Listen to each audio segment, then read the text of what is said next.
ആഗമനകാലത്തിലെ മൂന്നാം ഞായറാഴ്ച അഥവാ ഗൗഡറ്റ് ഞായറാഴ്ചയും നോമ്പിന്റെ നാലാമത്തെ ഞായറാഴ്ചയുമാണ് ലത്തീൻ സഭയിൽ വൈദികർ റോസ് നിറത്തിലുള്ള വസ്ത്രം ധരിക്കുക.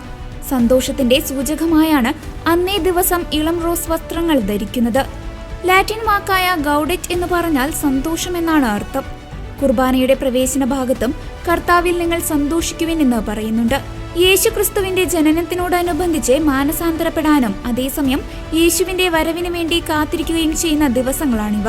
അതിനാൽ സന്തോഷത്തിന്റെ സൂചകമായി ഞായറാഴ്ച പർപ്പിൾ വസ്ത്രം ധരിക്കുന്നു. എന്നാൽ ഇത് ധരിക്കണമെന്ന് നിർബന്ധമില്ല. അതുപോലെ നോമ്പിന്റെ നാലാമത്തെ ഞായറാഴ്ചയും റോസ് വസ്ത്രം ധരിക്കുന്നു. ആ ദിവസം ലെറ്റേർ ഞായറാഴ്ച അല്ലെങ്കിൽ സന്തോഷ ഞായറാഴ്ച എന്നും അറിയപ്പെടുന്നു. കുർബാനയുടെ ആമുഖത്തിലെ ആദ്യ വാക്കുകളിൽ നിന്നാണ് ഇതിനെ പേര് നൽകിയിരിക്കുന്നത്.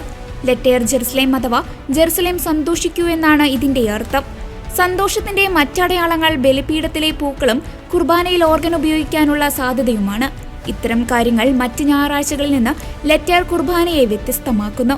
കത്തോലിക്ക എൻസൈക്ലോപീഡിയയിൽ ഈ ദിവസത്തെ റോസ് സൺഡേ എന്നും വിളിക്കുന്നുണ്ട്.